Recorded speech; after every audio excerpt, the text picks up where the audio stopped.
বলে রানী চলে গেলেন। এই বলে রানী চলে গেলেন। এদিকে রাজা ভগবানের চরণে পতিত হয়ে বলছে, ওগো দয়াময়, ওগো কৃপাময়, তুমি বলে দাও দয়াময়, এখন আমি কি করি, কোথায় যাই, বলো না দয়াময়। একদিকে আমার স্ত্রীর শাসন, একদিকে ওই প্রজাদের শাসন, বলো না এখন কি করি।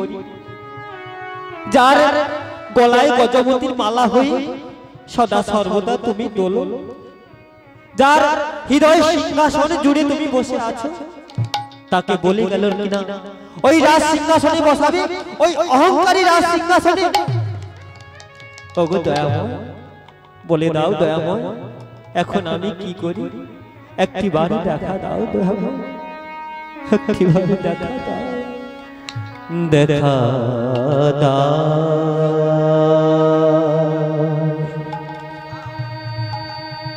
দেখা দাও,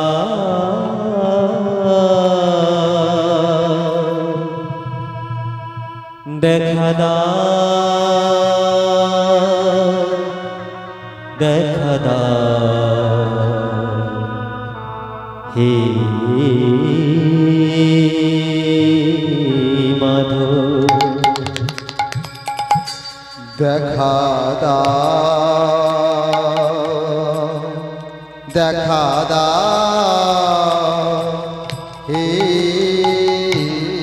মাধব, দেখা দাও, দেখা দাও,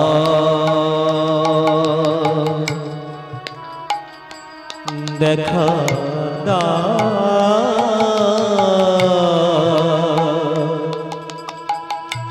দেখা দাও, দেখা দাও, হে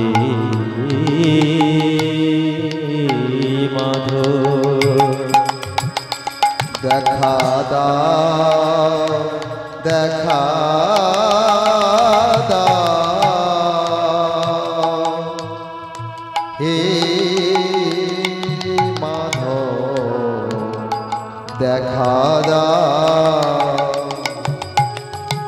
তোমা বিনাম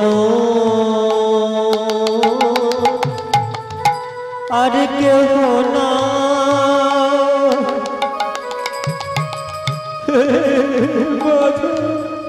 দেখা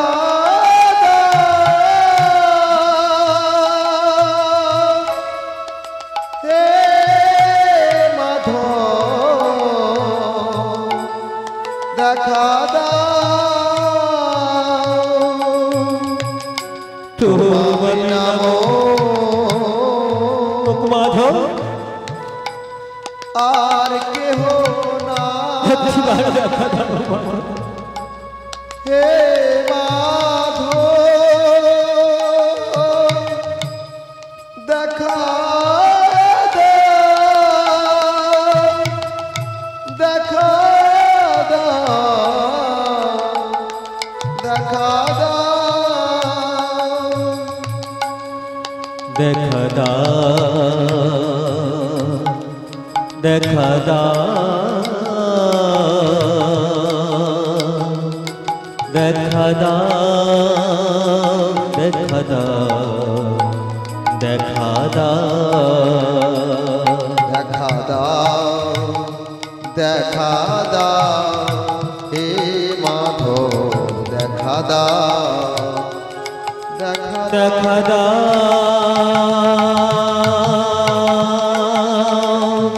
দেখা দাও, দেখা দাও,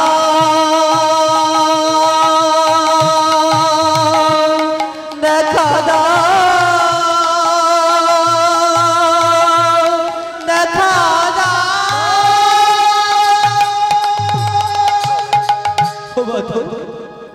একটিবার এসে দেখা দাও। কে কে এই বেটা, তোকে এমন করে কে ডাকতে বলেছে, কে তুমি? আমি তো আরাধ্য দেব নীলমাধব। ওগো প্রভু, তুমি এসেছো প্রভু, এই অভাজনের ডাকে তুমি সাড়া দিয়েছো প্রভু। তবে এসেইছো যদি থাকো, তবে কেন আমার এই অন্ধ নয়নে তোমায় আমি দেখতে পারছি না প্রভু? বলো না প্রভু। ওরে বেটা, ওরে বেটা, নয়নের জল বোঝ। নয়নের জল আমি সইতে পারি না। আমি যে ভক্তের নয়নের জল আমি কখনো সইতে পারি না রে বেটা। তুই নয়নের জল বোঝ। ওরে বেটা শোন, আমি শাস্ত্রে বলে রেখেছি, করিও কলির কর্ম না ছাড়িও নিজ ধর্ম, আপনিতে আপনি হও সাবধান। ও বাবা, কলির কর্মটা কি? চুরি করা, বাটপারি করা, হ্যাঁ, চিটিংবাজি করা, এটা কি কলির কর্ম? কি গো? চৈতন্য চরিতামৃতে কবিরাজ কৃষ্ণ দাস গোস্বামী বললেন, 10 5 মিলে সবে করো তালি দিয়া, হরি নাম করো ভাই নিজ দ্বারকে বসিয়া। যে যাই কর্ম করুক না কেন, যদি দিনান্তে যদি পারেন একজন কিংবা দুইজন কিংবা বাড়ি সবাই মিলে ওই তুলসী তলায় বসে হাতে করো তালি দিয়ে মুখে নাম, হাতে করো তালি, হাতে করো কাম, আর মুখে বলো হরির নাম। দাই গৌর প্রেমানন্দে হরি বল।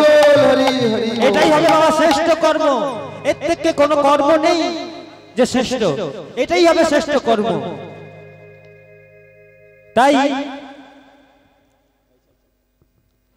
এই আমি বলে রেখেছি, এটাই হচ্ছে শ্রেষ্ঠ কর্ম। আমি শোন, আমি যার গলায় বনফুলির মালা হয়ে দলি, যার মাথায় রাজ মুকুট হয়ে আছি, যার হৃদয় সিংহাসন জুড়ে আছি, তোর স্ত্রী বলে গেল কিনা ওই অহংকারী রাজ সিংহাসনে তোকে বসাবে? হ্যাঁ শোন বেটা, শোন, যে জন্য তোর কাছে আমি এসেছি, আমি এক গোপন পূজারী হাতে পুজো পাচ্ছি রে বেটা। ওরে বেটা, আমি আর গোপনে থাকতে চাই না রে। আমি এই জগতের মাঝে জগন্নাথ রূপে প্রকাশ পেতে চাই। ওরে বেটা শোন, সেই গোপন পূজাটি হলো বিশ্বাবস্য। শোন বেটা, তুই আগামী কাল যাবি তোর রাজ সিংহাসনে, রাজ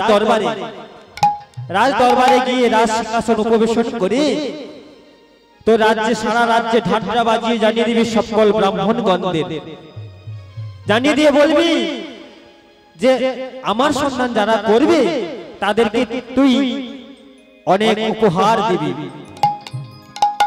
এই বলে প্রভু আমার দৈববাণী করে চলে গেলেন। এদিকে প্রভুর কথা মতো রাজা ইন্দ্রদ্যুম্ন পরের দিন প্রভাত কালে ওই অবন্তী নগরের রাজ সিংহাসনে উপবেশন করলেন। উপবেশন করে রাজ্যের সারা রাজ্য ঢাকরা বাজিয়ে জানিয়ে দিলেন, পাত্র মিত্র সৈন্যদের দিয়ে সারা রাজ্য ঢাকরা বাজিয়ে জানিয়ে দিলেন, শোনো শোনো, আমার মহারাজের মাধবের সন্ধানে যারা যারা যাবে, যত ব্রাহ্মণ যাবে, তাদেরকে আমার মহারাজ 100 করে স্বর্ণ মুদ্রা আর 1টি করে গ্রাম উপহার করবে।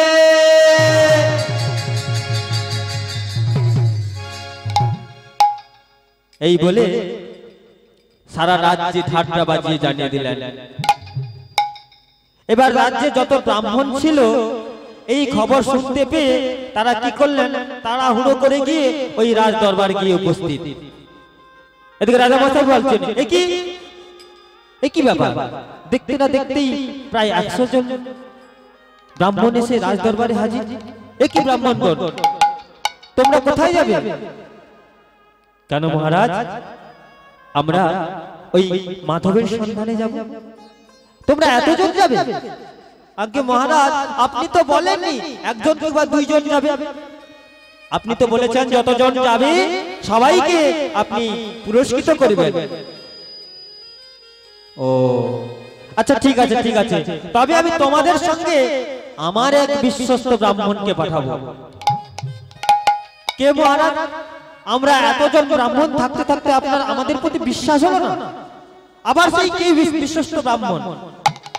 সেই বিশ্বস্ত ব্রাহ্মণ হলো রাজপুরোহিত বিদ্যাপতি। রাজপুরোহিত বিদ্যাপতি। রাজপুরোহিত বিদ্যাপতি। রাজপুরোহিত বিদ্যাপতি। রাজপুরোহিত বিদ্যাপতি। রাজপুরোহিত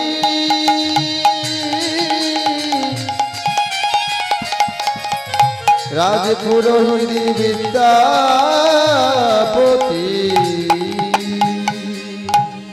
বিদ্যাপতি এসে বললেন, মহারাজ আমি মাধবের সন্ধানে যেতে পারি, কিন্তু আপনার এই ঘোষিত পুরস্কার আমি নেব না। কেন? কেন বিদ্যাপতি? আমার রাজসভায় সবাই এসেছে, সকল ব্রাহ্মণগণ এসেছে পুরস্কারের লোভে, তুমি কেন পুরস্কার নেবে?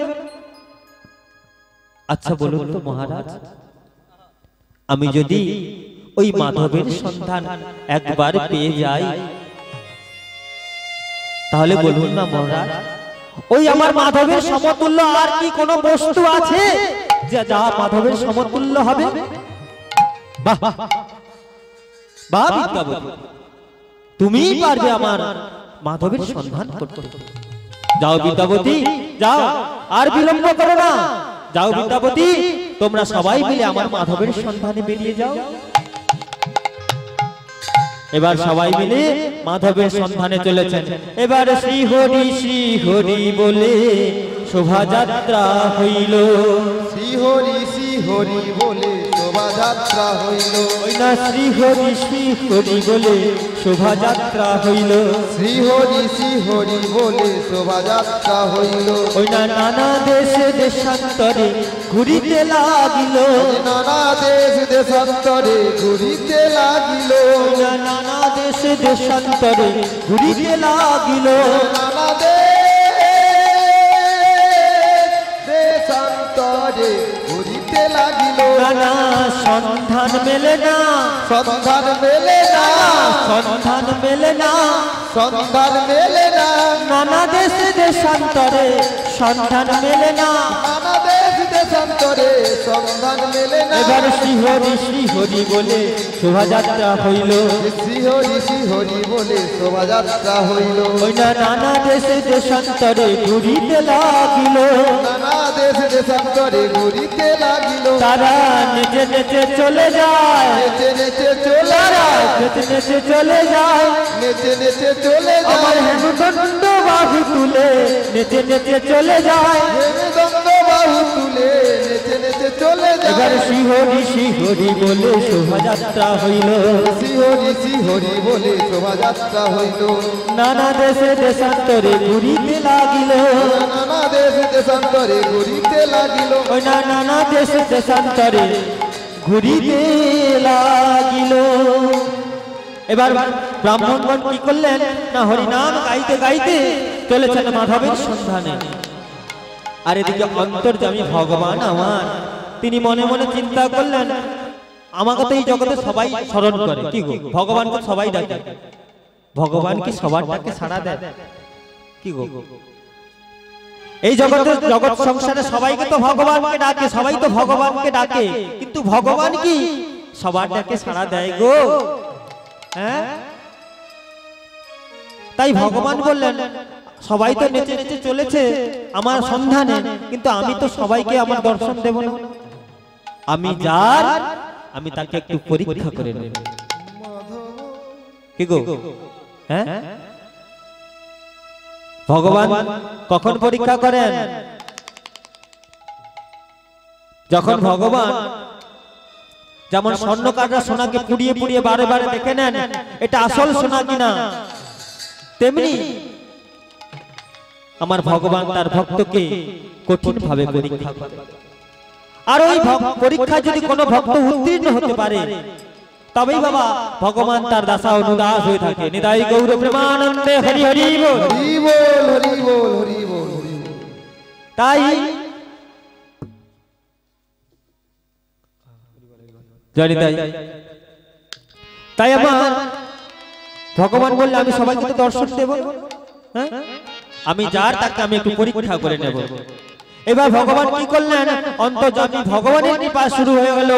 আকাশে ঘন মেঘ, ঝড় বৃষ্টি বজ্রপাত শুরু হলো, ঝড় বৃষ্টি ঘন ঘন বজ্রপাত, ঝড় বরিশন ঘন বরিশন, ঘন ঘন বজ্রপাত, ঝড় বরিশন, ঘন বরিশন। পালা রে পালা পালা, আকাশে মেঘ করেছে, ঝড় উঠেছে, পালা পালা, নিজে বাজলে বাপের নাম, পালা রে পালা।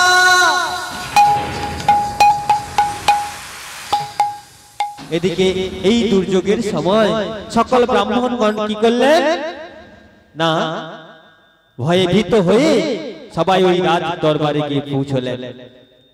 এদিকে মহারাজ বলছেন কি ব্যাপার, হ্যাঁ তোমরা সবাই ফিরে এলে কেন?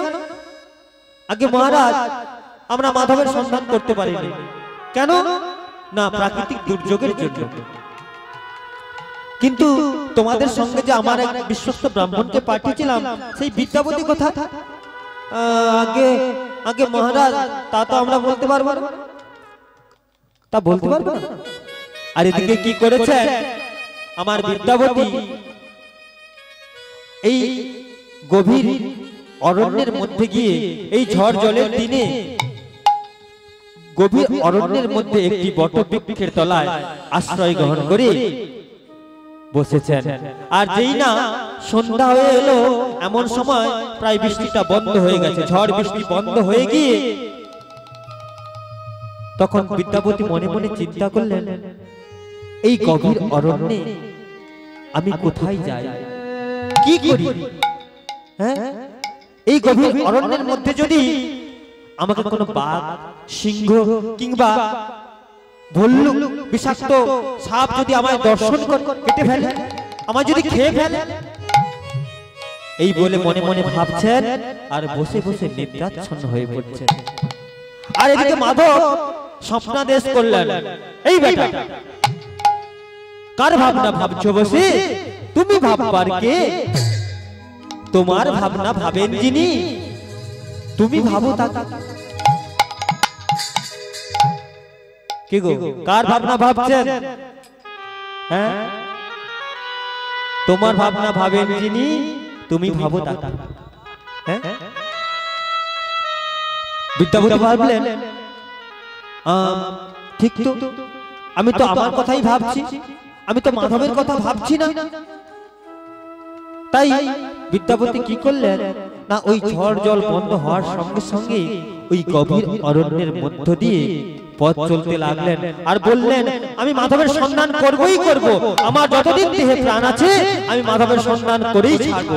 এই বলে বিদ্যাপতি আমার গভীর অরণ্যের মধ্য দিয়ে পথ চলছেন আর বদনে মাধবের নাম গাইতে গাইতে চলেছেন। মাধব হে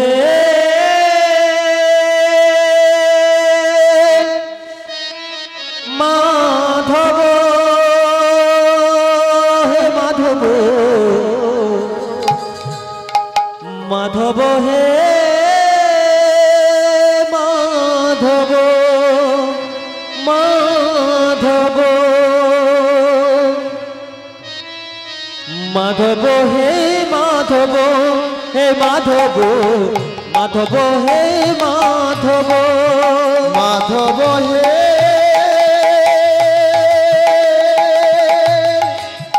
মাধব, মাধব, মাধব হে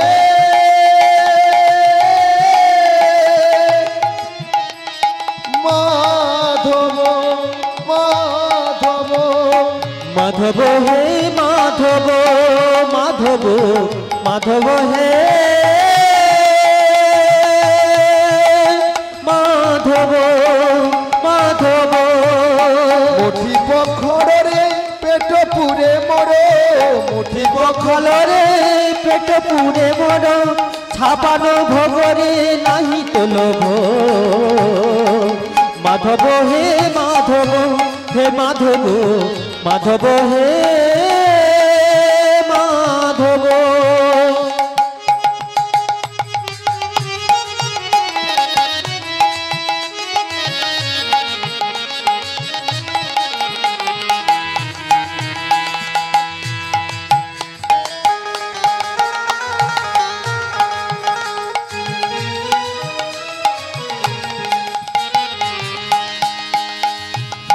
ওই মারি মোর নাহি তো মুখর ঘাটি মাটি মোর তাতে সুখ মোর রাজমহল রে নাহি তো লোভ ও জাগারে তু ফলরে অছুরে মো জাগারে মো ফলরে অছি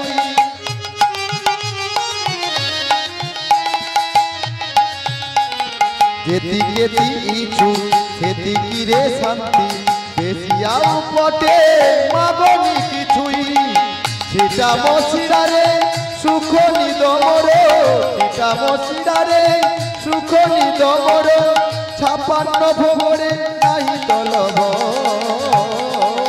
মাধব হে মাধব হে মাধব মাধব হে মাধব মাধব মাধব মুঠি পখরে পেট পুরে মর মুঠি পখরে পেট পুরে মর 56 ভোগরে নাহি তলভ মাধব হে মাধব হে মাধব মাধব হে মাধব হে মাধব মাধব হে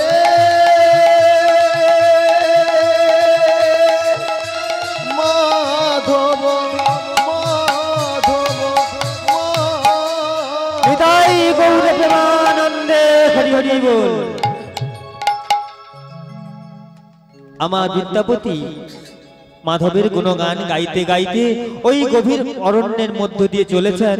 আর যেতে যেতে হঠাৎ করে লক্ষ্য পড়ল ওই অদূরে যেন একটি টিম টিম করে আলো জ্বলছে। বিদ্যাপতি মনে মনে চিন্তা করলেন, আলো যখন জ্বলছে নিশ্চয়ই প্রাণের সন্ধান আছে। তাই বিদ্যাপতি কি করলেন না, আস্তে আস্তে করে ওই আলোটিকে লক্ষ্য করে ওই আলোটির কাছে গিয়ে পৌঁছলেন। আলোটির কাছে গিয়ে পৌঁছে দেখলেন একটি সুন্দরী রমণী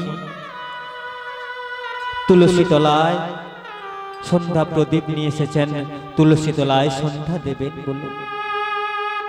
বিদ্যাপতি এসে জিজ্ঞাসা করলেন, কে তুমি? তুমি কোন নারী না তুমি কোন দেবী? বলো বলো, কে তুমি? বলো কে তুমি?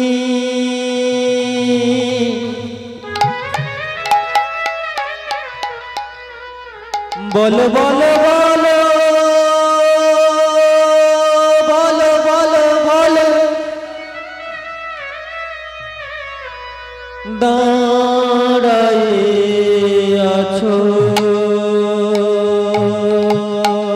বলো কে তুমি?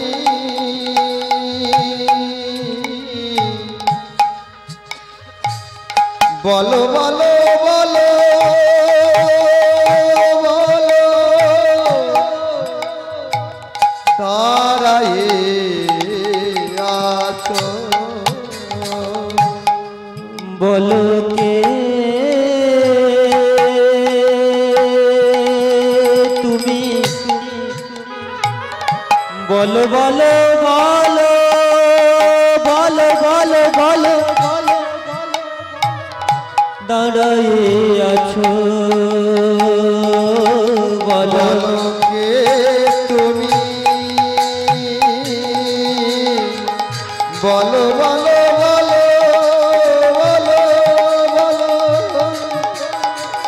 দাঁড়ায়ে আছো।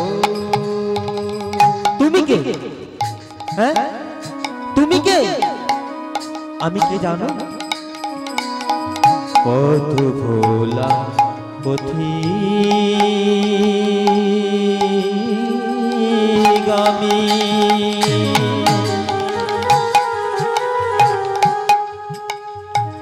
করুণা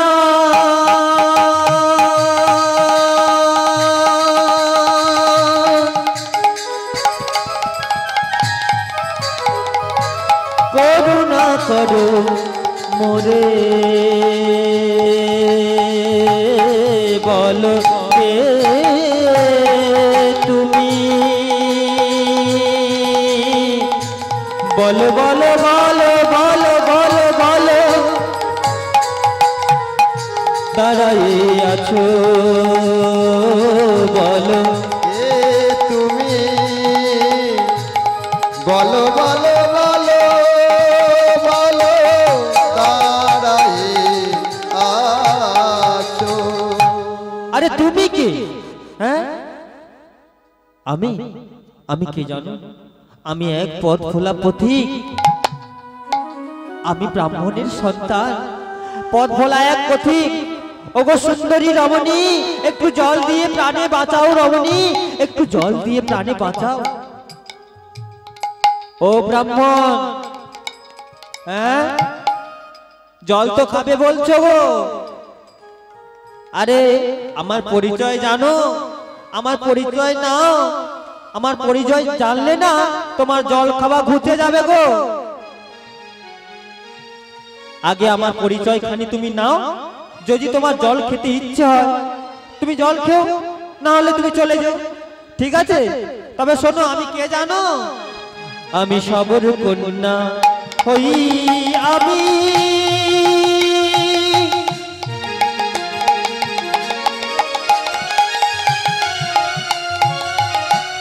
নাম যে ললিতা। আজি সবর কন্যা হই গো আমি,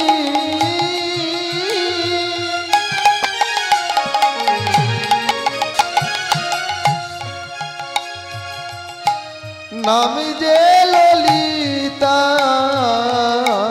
শোনো শোনো, বিশ্বা বসু হয় মোর পিতা।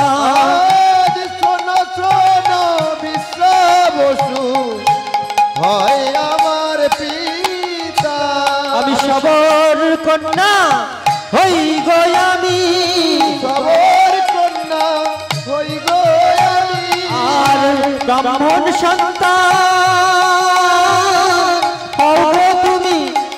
সবর কন্যা হই গো আমি, তুমি ব্রাহ্মণ সন্তান হও গো তুমি। ও গো জল খেলে জাত যাবে গো, ব্রাহ্মণ সন্তান হও গো তুমি। জল খেলে জাত যাবে গো। ব্রাহ্মণ সন্তান হও গো তুমি, সবর কন্যা হই গো আমি। শোনো শোনো, বিশ্ব বসু হয় আমার পিতা। শোনো ব্রাহ্মণ, আমি সবরের মেয়ে আছি, আমার নাম ললিতা। তোমার জল খেতে ইচ্ছে হলে তুমি জল খেও, নাহলে চলে যাও। আর ভেতর থেকে শুনতে পেলেন, এই কথা শুনতে পেলেন ললিতার পিতা বিশ্বা বসু। ললিতার পিতা বিশ্বা বসু ললিতাকে বলছে, এ বেটিয়া, বলো বলি এ বেটিয়া, আরে কার লাগে কথা কইছিস বটে? হ্যাঁ, আরে কার লাগি কথা কইছিস বটে? ওগো পিতা, আমাদের বাড়িতে ব্রাহ্মণ এসেছে গো। আরে ব্রাহ্মণ এসেছে? কই রে, দেখি দেখি রে, কোথায় ব্রাহ্মণ বেটা? দেখি তোর পয়দা আছে বটে। আরে তুই আমাদের বাড়িতে জল খাবি? আরে জল খেলে তো তোর জ্বর যাবে রে। ব্রাহ্মণ মনে মনে চিন্তা করলেন, যার বাড়িতে এত সুন্দর তুলসী মন্দির, যার বাড়িতে এত সুন্দর আতিথ্য সেবা, যদি আমি কুল কুল করি সব কুল চলে যাবে, কোন কুলে আমাদের ঠাঁই নাই হবে। হ্যাঁ, যদি কুল কুল করি আমাদের কোনো কুল ঠাঁই হবে না। হ্যাঁ, তাই তো বলা হচ্ছে, মুচি হইয়া সুচি হয় যদি কৃষ্ণ ভজে, যদি কৃষ্ণ আর সুচি হইয়া মুচি হয় যদি কৃষ্ণ তজে। কৃষ্ণ যদি কৃষ্ণ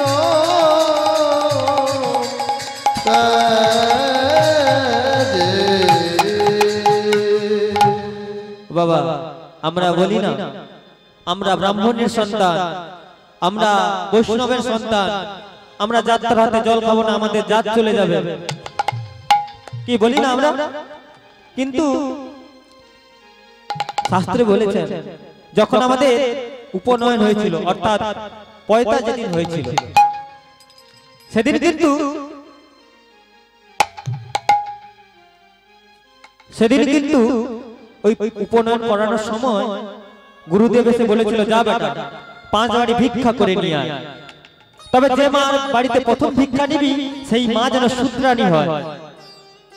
তবে তোর যে এই যে অহংকার না, এই অহংকার যাবে। তবে হ্যাঁ, সে যেন কৃষ্ণ ভক্তি পরায়ণ হয়। তবে তবে তোর কৃষ্ণ ভক্তির লেশটা বাড়বে। হ্যাঁ, তাই তো আমার মহাজন বললেন, কুল কুল করলে দুকুল যাবে, কোন কুলে ঠাঁই নাই পাবে। তাই ব্রাহ্মণ মনে মনে চিন্তা করলেন, আমি যদি কুল কুল করি আমার কোন কুলে ঠাঁই হবে না। এক কাজ করি, আমি এই শবরের বাড়িতে জল পান করে একটু আশ্রয় গ্রহণ করে একটু বিশ্রাম করি। এই বলে ব্রাহ্মণ কি করলেন না, ওই শবরের বাড়িতে বিশ্রাম করলেন। এবার এদিকে বিশ্রাম করছে, এদিকে কয়েকদিন যাওয়ার পর ব্রাহ্মণ একদিন ঘুমিয়ে আছে। হঠাৎ করে বাড়িতে টক টক শব্দ হচ্ছে দরজায়। ব্রাহ্মণ ভাবলেন, কি ব্যাপার? এই গভীর রাত্রিতে দরজায় কে টোকা দেয়?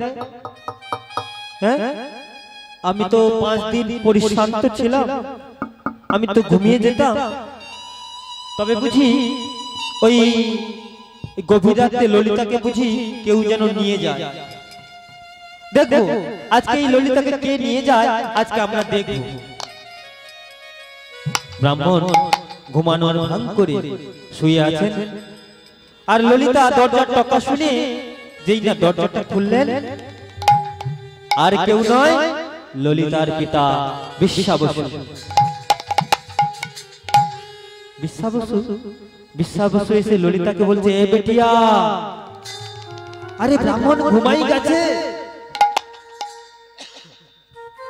আরে ব্রাহ্মণ ঘুমাই গেছে। ওগো পিতা, কত আগে ঘুমাই গেছে বটে, তবে দেরি করিস কেন? তাড়াতাড়ি করে আমার পুজোর বাসনটা দে, রক্ত বসনটা দে। আমি যে মাধবের পূজারি, কাক পক্ষী কেউ টের পায় না রে, কার পক্ষী কেউ টের পায় না, তাড়াতাড়ি করে দে। এদিকে বিদ্যাপতি মনে মনে চিন্তা করলেন, ও তুমি তাহলে সেই আমার মাধবের গোপন পূজারি। আমি ভেবেছিলাম প্রভাত হলেই আমি তোমাদের বাড়ি থেকে চলে যাব। না না না না না, আমি আমার মাধবের সন্ধান করে তবেই যাব। এই বলে ব্রাহ্মণ ঘুমানোর ছল করে পড়ে ঘুমিয়ে আছেন, আর এদিকে বিশ্বাবসু মাধবের পুজোর জন্য চলে গেলেন। এবার এই ব্রাহ্মণ বিদ্যাপতি কি কৌশল করেছে দেখুন। পরের দিন প্রভাত হতে এই বিদ্যাপতি ওই ললিতাকে ডেকে বলছে, ওগো ললিতা, ও ললিতা, আজকে তোমার সেবায় না, এই কয়েকদিন তোমার সেবায় আমি খুব মুগ্ধ হয়েছি। আমার তোমার সেবা আমি খুব সন্তুষ্ট হয়েছি। তোমার এই যত্ন আদর আমি মনেও ভুলতে পারবো না। তবে ললিতা, এখন আমায় বিদায় দাও, এখন আমায় বিদায় দাও, আমি আসি।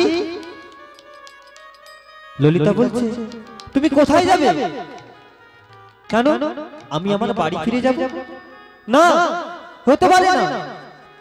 কি গো বাবা, একটি আইবুড়ো নারী একটি ছেলের কাছে আজকে 1 সপ্তাহ আছে। ওই ললিতা ওই বিদ্যাপতির প্রতি মন পড়ে গেছে।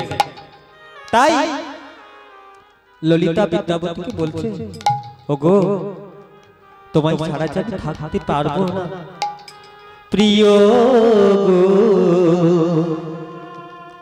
কি বাঁধনে বেঁধেছো আমায়। প্রিয় গো, কি বাঁধনে বেঁধেছো আমায়।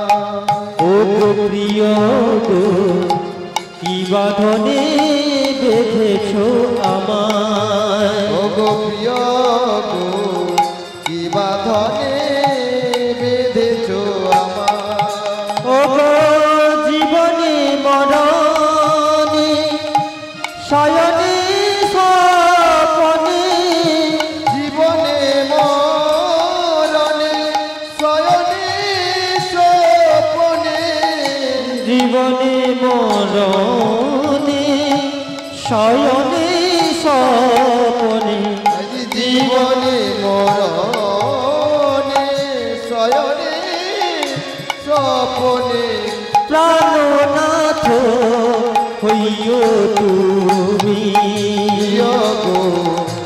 বাঁধনে বেঁধেছ আমায় আজি প্রিয় গো কি বাঁধনে বেঁধেছ আমায় ও গো জীবনী মরণে শয়নে স্বপনে জীবনে মরণে শয়নে স্বপনে জীবনে মরণে শয়নে স্বপনে জীবনে মরণে শয়নে স্বপনে প্রাণনাথ হইও তুমি প্রিয় গো কি বাঁধনে বেঁধেছ তুমি ও প্রিয় গো কি বাঁধনে বেঁধেছ আমায় প্রিয়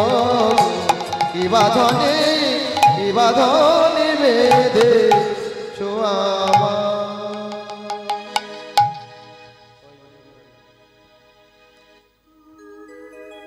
ললিতার মন ওই বিদ্যাবতীর প্রতি পড়ে গেছে। তখন বিদ্যাবতী বলছে, বুঝতে পেরেছি ললিতা, তোমার মনের কথা আমি বুঝতে পেরেছি, তবে হ্যাঁ ওগো ললিতা, আমি তোমায় বিয়ে করতে পারি, তবে যদি তোমার সম্মতি থাকে এবং তোমার পিতার যদি সম্মতি থাকে আমি তোমাকে বিয়ে করতে পারি। এই কথা শুনে ললিতা আনন্দে আত্মহারা হয়ে ছুটে চললেন পিতার কাছে। পিতার কাছে গিয়ে গলাটা জড়িয়ে ধরে আধো আধো সুরে বলছেন, ওগো পিতা, আমি একটি জিনিস চাইবো, তুমি আমায় দেবে তো? বলো না পিতা, আমি একটা কথা বলবো, সেই কথাটা তুমি রাখবে তো? বলো, বলো না পিতা। ওরে মা ললিতা, আরে তোর তো মা নেই, আমি তোর মা, আমি তোর বাবা। হ্যাঁ বল মা বল, আমি তোর সব কথাই রাখবো। ওগো পিতা, আগে আমার এই অঙ্গ স্পর্শ করে বলো, আমি যা বলবো তুমি তাই রাখবে। আচ্ছা ঠিক আছে, ঠিক আছে, তথাস্তু, আমি তোকে কথা দিলাম, তুই যা বলবি আমি সেই কথা রাখবো। তখন ললিতা পিতার গলা জড়িয়ে ধরে বললেন, ওগো পিতা, আমি ওই ব্রাহ্মণকে বিয়ে করতে চাই না।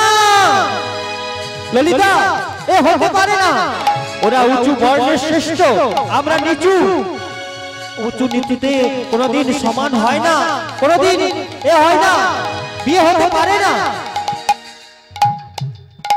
ওগো পিতা, কিন্তু ওই ব্রাহ্মণ যে বলল যদি তোমার সম্মতি থাকে তবে তবে আমায় সে বিয়ে করবে, এই কথা বলেছে ললিতা। আচ্ছা ঠিক আছে, যদি ব্রাহ্মণের সম্মতি থাকে তবে আমার এই বিয়েতে কোনো আপত্তি নেই। এবার কি করলেন বিদ্যাবতী? রাজা বিশ্বাবসু, সবর রাজা বিশ্বাবসু কি করলেন? ওই পাড়া প্রতিবেশীকে ডেকে ডেকে বলছে, শোনো গো শোনো, আজকে আমার একমাত্র মেয়ের বিয়ে, ললিতা বিয়ে, তোমরা সবাই কিন্তু এসো।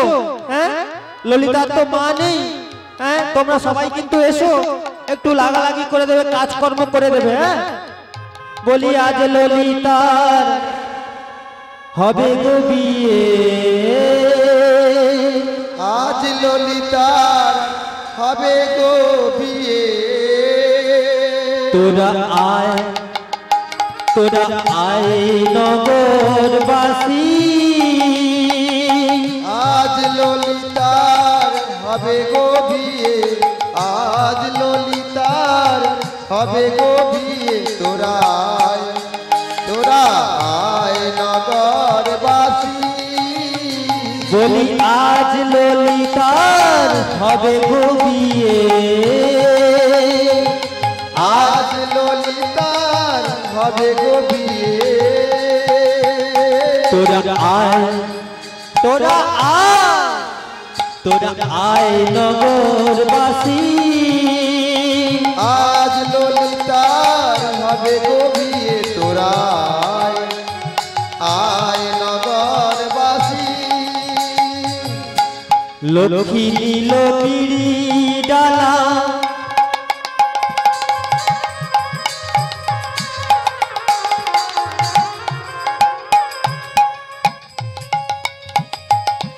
পিড়ি নীল পিড়ি বালা লক্ষ্মী নীল বরণ ডালা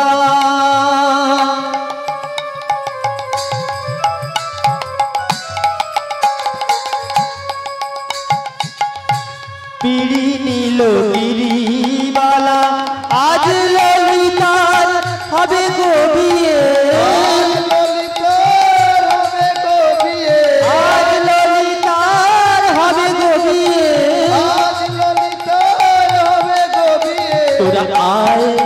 তোরা জল সাধিতে আয় আয় তোরা জল সাধিতে আয় আজ ললিতার হবে গো বিয়ে আজ ললিতার হবে গো বিয়ে তোরা জল সাধিতে আয় তোরা আয় নগরবাসী তোরা আয় নগরবাসী তোরা আয় নগরবাসী বলি হ্যাঁ রে আরে কোথাকার নাচনে বালির দল হ্যাঁ আরে কত আগে নাচনে বালিদের খবর দিয়েছিলাম আরে কোথায় গেল আরে কোথা গেলে নাচনে বালি দেখো তাদের নৃত্য কলা আজি কোথা গেলে নাচনে বালি দেখবো তাদের নৃত্য কলা ওই না বাজনার সাথে বাজবে বাঁশি বাজনার সাথে বাজবে বাঁশি না বাজনার সাথে বাজবে কাশি বাজনার সাথে বাজবে বাঁশি দেখবে মানুষ রাশি রাশি আজ ললিতার হবে গো বিয়ে আয় তোরা আয় নগরবাসী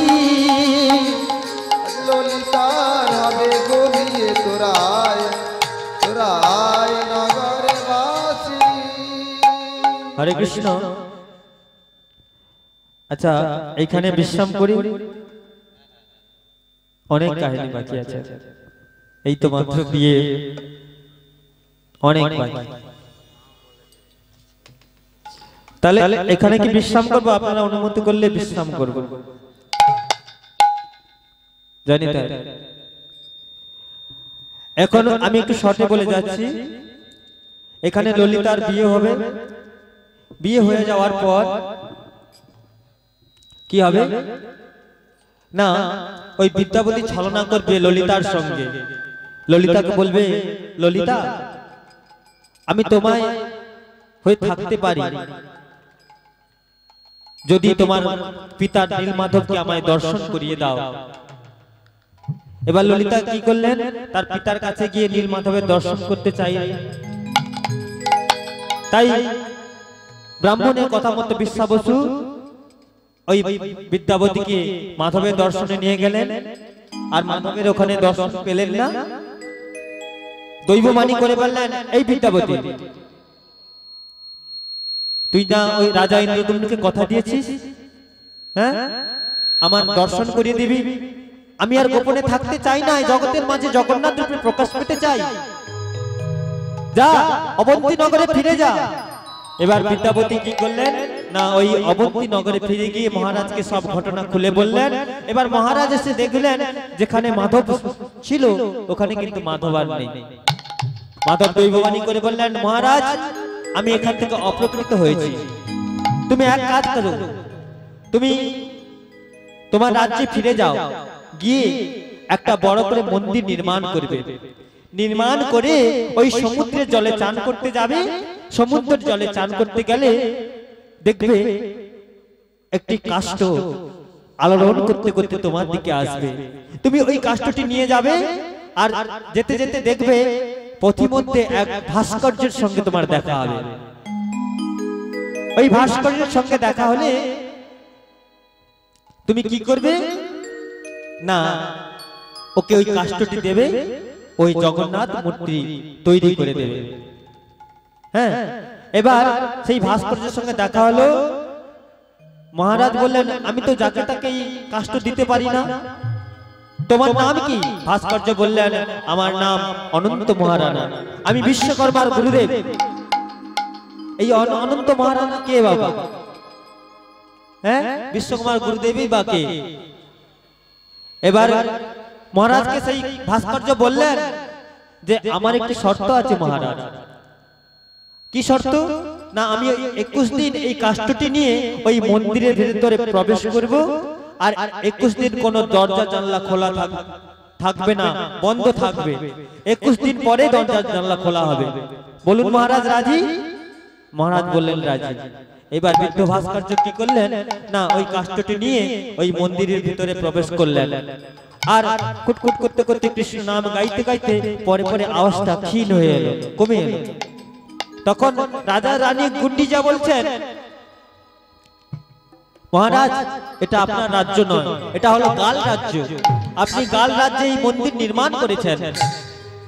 যদি ওই বৃদ্ধ ভাস্কর্য ক্ষুধার জ্বালা না সইতে পেরে মারা যায়, আপনাকে কিন্তু তার শাস্তি পেতে হবে। তাই রানীর কথা মতো মহারাজ কি করলেন? না, ওই এক পক্ষ কাল হতে না হতে 15 দিনের মাথায় দরজা খুলে দিলেন। যেই খুলে দিলেন দেখলেন এ কি, হাত নেই পা নেই জগন্নাথ মূর্তি। কে গো? কে এমন মূর্তি নির্মাণ করে গেলে গো? কে? তখন দৈববাণী হলো, আমি রে বেটা, আমি এই মূর্তি নির্মাণ করেছি। তুমি কে? আমি তোর আরাধ্য দেব নীলমাধব।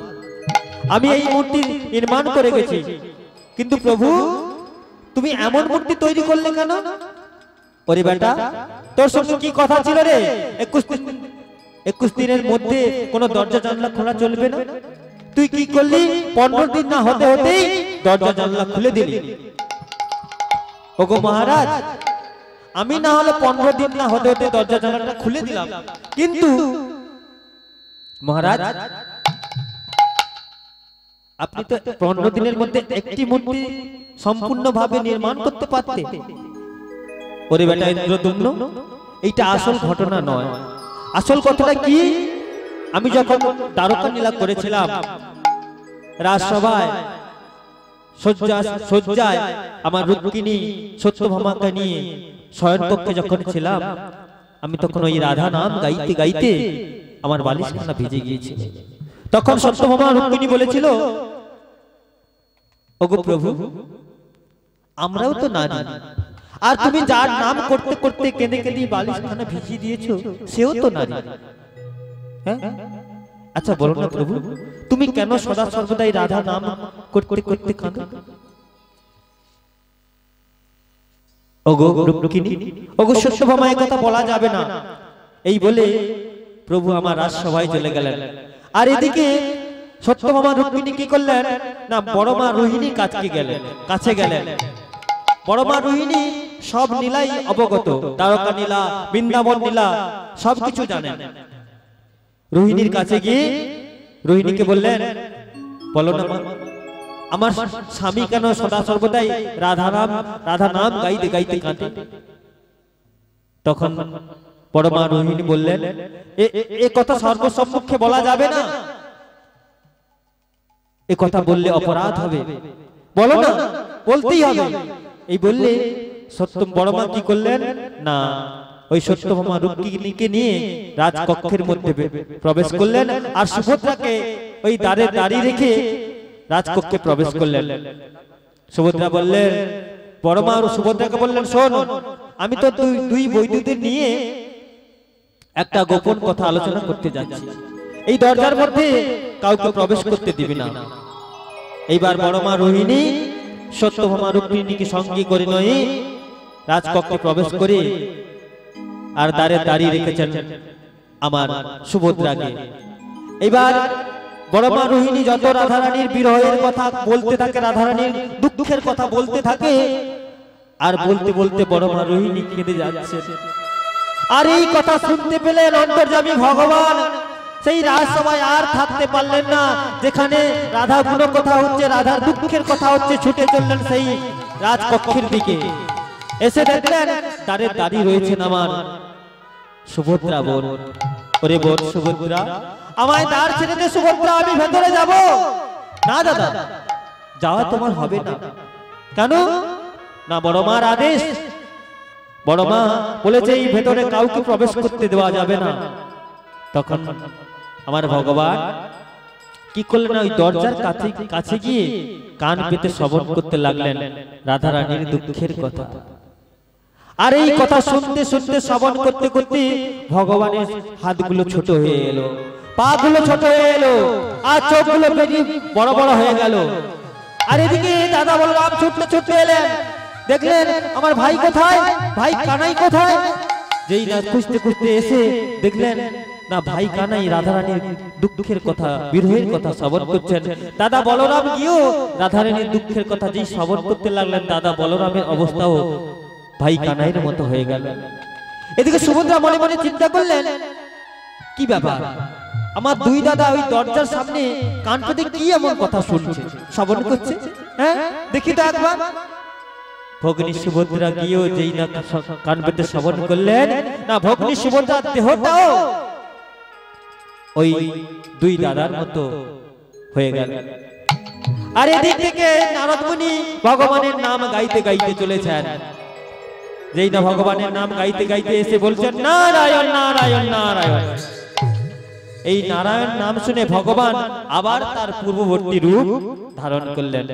তখন নারদ মুনি বললেন, ওগো প্রভু প্রাণ গোবিন্দ, এখনই যে তোমার তিন ভাই বোনের যে রূপগুলো দর্শন করলাম, এই রূপ কিসের রূপ বলো না।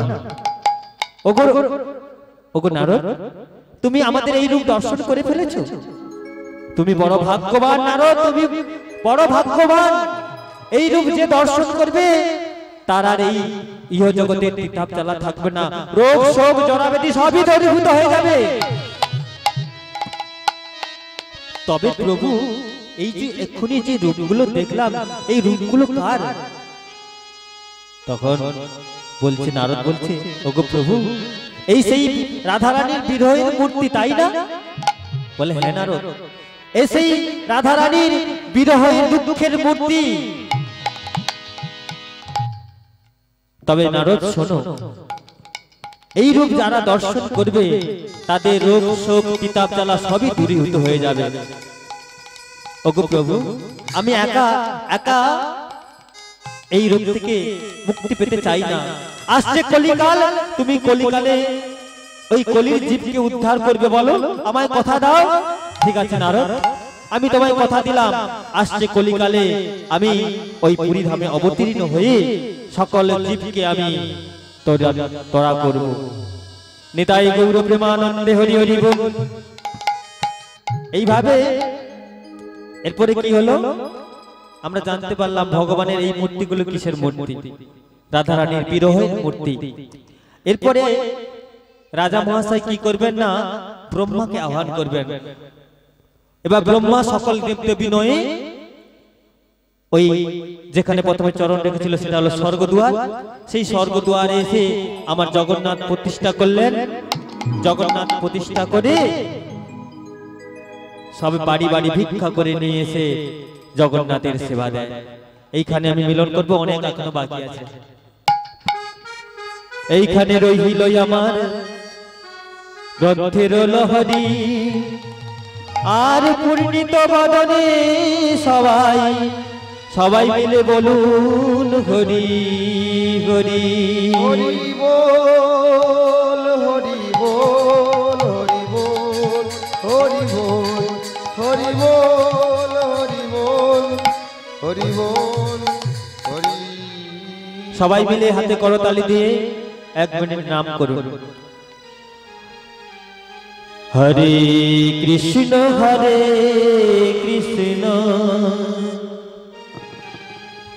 কৃষ্ণ কৃষ্ণ হরে হরে, হরে রাম রাম রাম রাম হরে হরে, হরে কৃষ্ণ কৃষ্ণ কৃষ্ণ হরে হরে, হরে রাম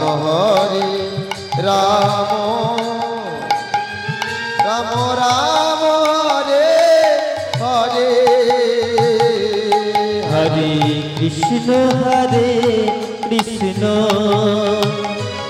কৃষ্ণ কৃষ্ণ হরে হরে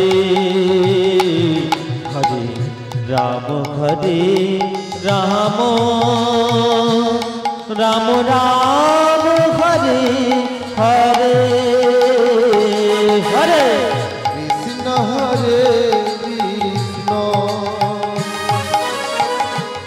কৃষ্ণ কৃষ্ণ হরে হরে হরে রাম রাম রাম হরে হরে হরে